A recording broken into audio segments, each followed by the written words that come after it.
Комуналното предпријатие Водовод повторно бара согласност од Советот на општина Кочани за покачување на цените за водоснабдување и за канализација. Покачувањето во просек ќе изнесува околу 1/3 во однос на актуелните цени. Одлуката за промена на тарифата на дел од услугите, што ја донел управниот одбор на предпријатието во април годинава, ќе направи значителен пораст во однос на веќе утврдениот тарифник за периодот 2021-2023 година. Покачувањето на цените се однесува и за домакинствата и за комерцијалните потрошувачи, односно за правните лица. Сакам да ги прочитам конкретно промените во однос на цените поединечно. Значи за домакинства водата за физички лица стара цена е 45,18 денари, зборуваме по кубик.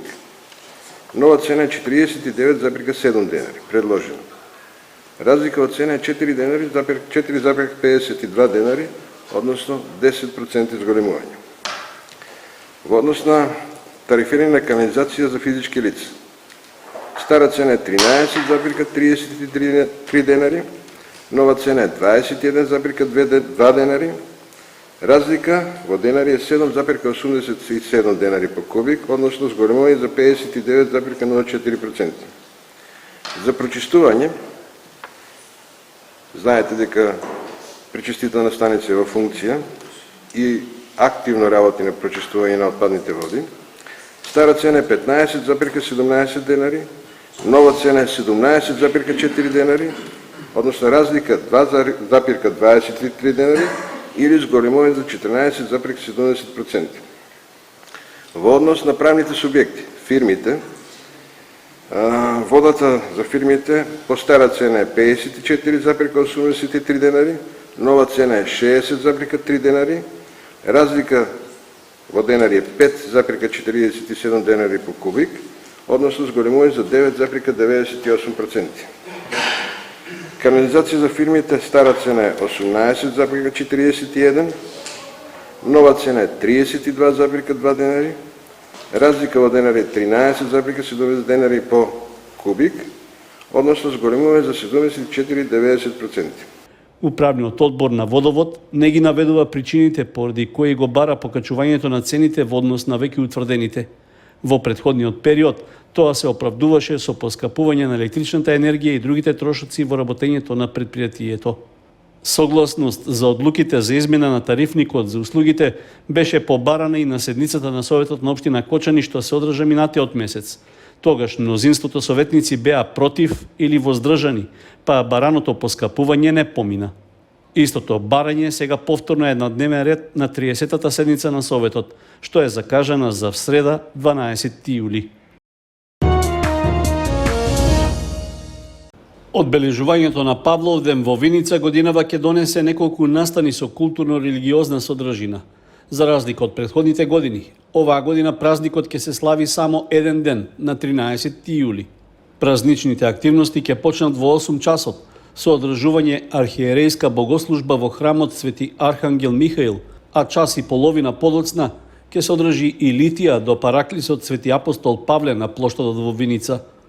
Во 11 часот Советот на општината ќе одржи свечена седница, на која ќе бидат доделени награди, признанија и благодарници на истакнати поединци и институции. Во попладневниот дел од празничното одбележување, во периодот од 18 до 20 часот е најавен баскерс перформанс, како и аниматор за деца. Настанот ќе се одржи на платото пред Домот на културата Тоша Арсов. На истата локација музички настапи ќе имаат и децата од детската градинка Гоце Делчев, како и ученици од двете основни училишта во Виница. Во истиот период во музеот Теракота ќе биде представена и ликовна колонија. Во 19 часот во библиотеката Ванчо Прке ќе се одржи панел дискусија на тема Верност наместо јасност во преведувањето, на која ќе зборува доктор Маријан Патлиџанковски.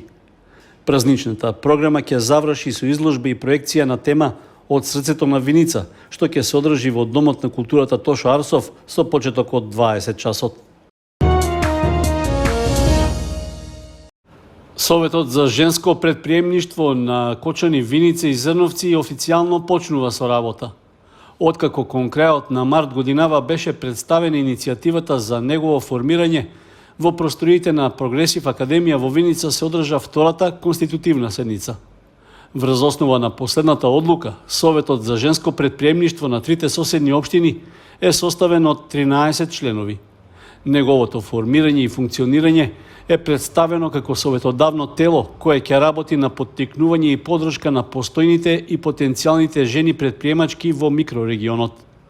На конститутивната седница беа презентирани и изгласани деловникот за работа, програмскиот акт, а беше направен и избор на председавач и заменик председавач.